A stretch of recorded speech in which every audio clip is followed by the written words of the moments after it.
एक गांव में एक गरीब महिला रहती थी। उसका एक 10 साल का बेटा भी था। बेटे का नाम श्याम था। वो महिला किसी तरह से अपने बेटे की परवरिश कर रही थी। श्याम का एक दोस्त भी था जिसका नाम मोहन था। एक दिन श्याम और मोहन दोनों ने मिलकर एक किसान के खेत से लौकी चुराकर अपने अपने घर लाए। जब मोहन की माँ को पता चला कि लौकी चोरी की है, तो मोहन की माँ ने मोहन की अच्छी खासी पिटाई की और मोहन को समझाकर कहा कि चोरी करना अच्छी बात नहीं है, किसी की चोरी नहीं करनी चाहिए। उधर श्याम की माँ ने जब लौकी देखा तो बहुत खुश हुई और बोला, बेटा ये तूने बहुत अच्छा काम किया है। इस लौकी से 2 वक्त की सब्जी का काम चल जाएगा। माँ की बात सुनकर श्याम बहुत खुश हुआ और दूसरे दिन फिर चोरी कर लाया। अब श्याम रोज चोरी करता और माँ बहुत खुश होती।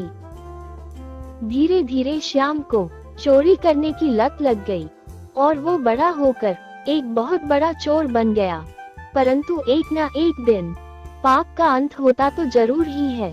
एक दिन पुलिस श्याम को चोरी करते हुए रंगे हाथों पकड़ लेती है और श्याम को अदालत में पेश करती है।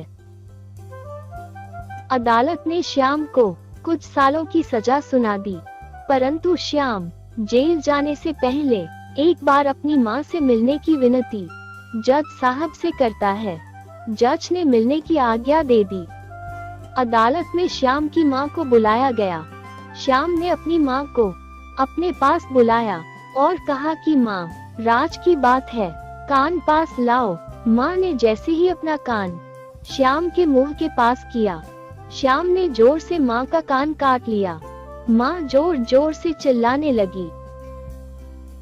ये सब देखकर अदालत में सभी लोग हैरान हो गए। जज ने श्याम से पूछा, श्याम तुमने ऐसा क्यों किया है? तब श्याम ने बताया कि जज साहब, बचपन में पहली बार हम 2 दोस्तों ने मिलकर चोरी किया, परंतु मेरे दोस्त की मां ने मेरे दोस्त को मार पीट कर चोरी का रास्ता छुड़ा दिया।